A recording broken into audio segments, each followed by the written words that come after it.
In the battle with the passion of lust, there are a number of strategies, a number of ways we need to think if our battle is to be successful.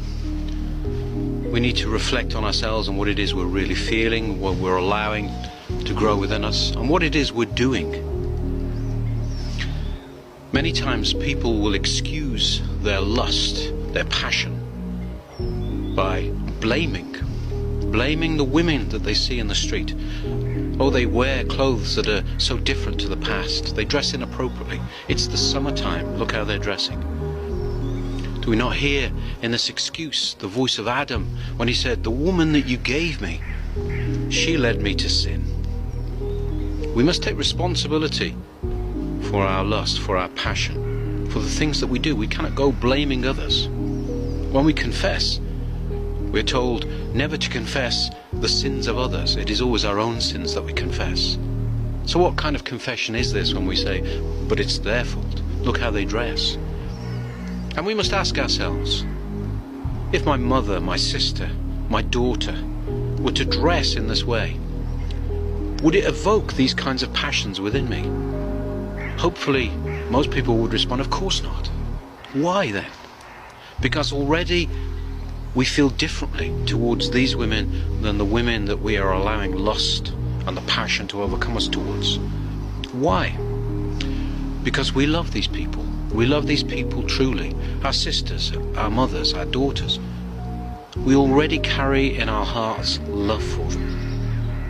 And when we allow lust to overcome us towards some stranger or even somebody we know, then it is a lack of love in our hearts.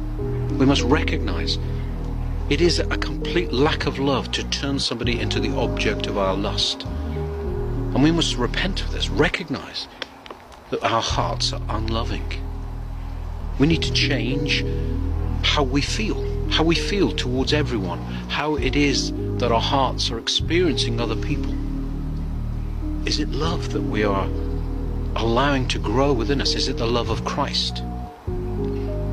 Or is it something more, something different? And are we feeding this lust and this passion? Nowadays, of course, many young men feel they are trapped by pornography. It's so available. And pornography, of course, as a number of recent fathers have said, is the iconography of the devil. It is the iconography of the devil. It is evil. And it fuels evil within us. It fuels the passions. It fuels lust. It reduces all women in our mind and our heart to something that gratifies our feelings. It reduces women in this way. Human beings made in the image of God are then reduced to something that will satisfy our desires. Again, this is evil.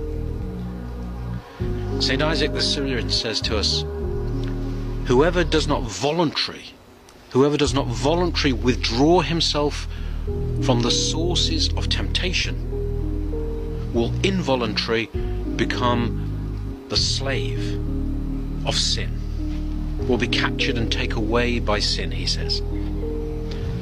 So let us look at what St. Isaac the Syrian is saying here, that if we do not voluntarily, if we do not choose to deny ourselves, to turn away from those things we know stir up the passions within us, then involuntarily, against our choice, we will be dragged away by sin. We will become slaves of sin.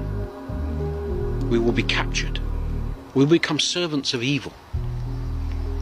We will find ourselves incapable of resisting sin because we will become the slave of sin. So we must first, as with all temptations which must be cut off at the root before they begin to grow, we must choose to deny ourselves, to reject those things that fuel temptation.